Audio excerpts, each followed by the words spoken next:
Hello, everyone. Welcome to Simple English Story. Learn English through simple stories. In this video, Amy will tell you about her shopping adventure. You will learn some valuable vocabulary and expressions that are commonly used in everyday conversations. The story will also help you practice and improve your English vocabulary, listening skills, and speaking skills. Listen to the story carefully. Hello, my name is Amy, and I am an exchange student from Spain. I came to the United States to improve my English, meet new people, and learn about American culture. Since arriving, I have been living with a kind host family who treat me like their own daughter. Every day feels like an adventure. Some moments are easy and fun, while others are more challenging. Today I want to share one of those moments. My first shopping trip alone in America. I remember it clearly because I felt both excited and nervous. I had been in the U.S. for only 2 weeks when my host mother asked me if I could go to the store. She smiled and said, "Amy, would you like to try going to the store by yourself? It will be good practice for your English." At first, my heart beat faster. I was not sure if I could really do it. I had studied English for years, but speaking it in real life with strangers was very different. Still, I wanted to be brave. I nodded and said, "Yes, I can try." She gave me a short list: bread, milk, eggs, apples, and toothpaste. She also gave me $20 in cash. "You can walk to the store," she explained. "It's only 10 minutes away." I put on my jacket, held the list tightly in my hand, and walked out the door. The air was fresh and the sun was shining, but my mind was full of English sentences that I might need. As I walked, I practiced quietly to myself. "Excuse me, where can I find the bread? How much does this cost? Can I pay with cash?" I repeated them until they felt natural. I told myself, "Don't worry, Amy. You can do this." When I entered the grocery store, I was surprised at how big it was. In my town in Spain, stores are smaller.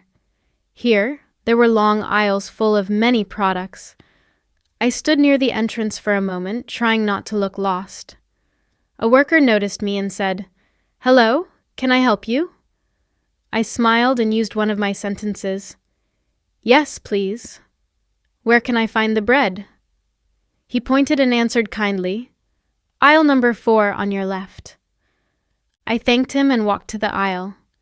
When I found the bread, I felt proud, like I had solved a small puzzle. Next, I looked for milk and eggs. They were easy to find in the refrigerated section. But when I tried to find apples, I became confused. There were many types: green, red, small, large. In Spain, we usually just say apples. I didn't know which kind to choose. After thinking, I decided to take red apples because they looked fresh and sweet. Finally, I needed toothpaste. I walked back and forth until I found the personal care section. There were so many brands that I didn't know which one to buy.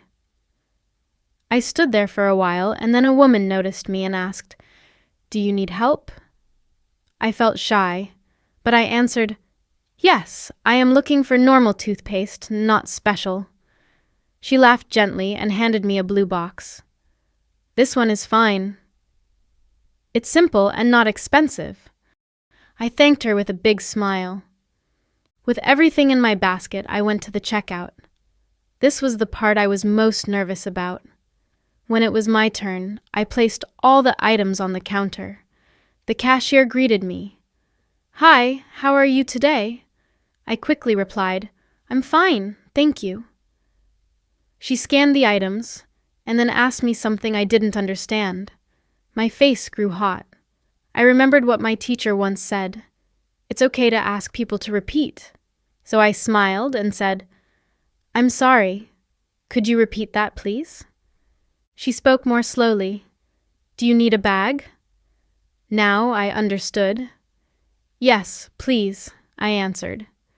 She put my things in a bag and said, "That will be $12.75. I gave her the $20 bill and received my change. When she gave me the receipt, she smiled and said, "Have a nice day." I felt a wave of relief and happiness. "Thank you, you too," I replied. As I walked back home, the bag felt heavy, but my heart felt light. I had done it. I had gone shopping by myself in English, asked questions, understood answers, and even asked someone to repeat. To other people, it might seem small, but for me it was a big step in my language journey. When I arrived home, my host family asked me how it went. I told them every detail, and they listened carefully. My host mother hugged me and said, "I'm proud of you, Amy. You did great." That made me feel even more confident. Since that day, I am not afraid to go shopping alone anymore. In fact, I look forward to it, because every trip gives me more practice and confidence. I have learned that mistakes are not something to fear. They are part of learning. Each small success builds my courage, and little by little, I am becoming the person I want to be, someone who can live, study, and make friends in English. This was not just a shopping trip. It was a reminder that even small steps can bring us closer to our dreams. Let's learn some interesting vocabulary from the story. On. Host family, noun. A family that lets a student from another country live in their home. Examples: my host family cooks dinner for me every night. I love talking with my host family after school. Her host family teaches her about American culture. 2. Host mother, noun. The woman in a host family who takes care of a student from another country. Examples: my host mother asked me to buy bread. Her host mother helps her with English homework. I told my host mother about my day. 3. Nod, verb. If you nod your head, or your head nods, you move your head up and down, especially to show agreement or understanding. Examples: I nodded when my teacher asked if I understood. She nodded to say yes to the question. He smiled and nodded at his friend. 4.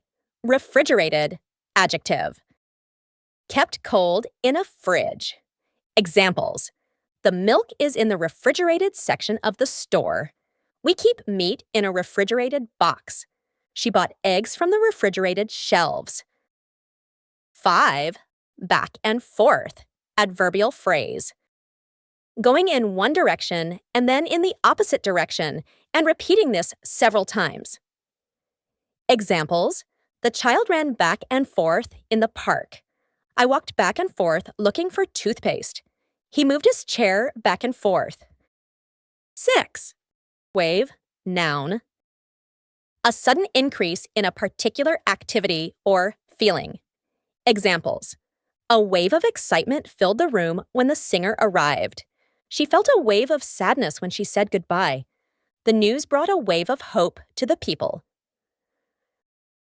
7. Relief, noun.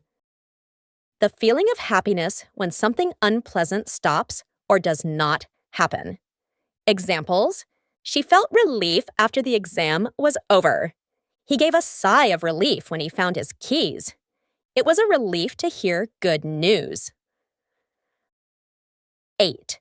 Little by little, adverbial phrase. Slowly or gradually. Examples: she learned English little by little every day.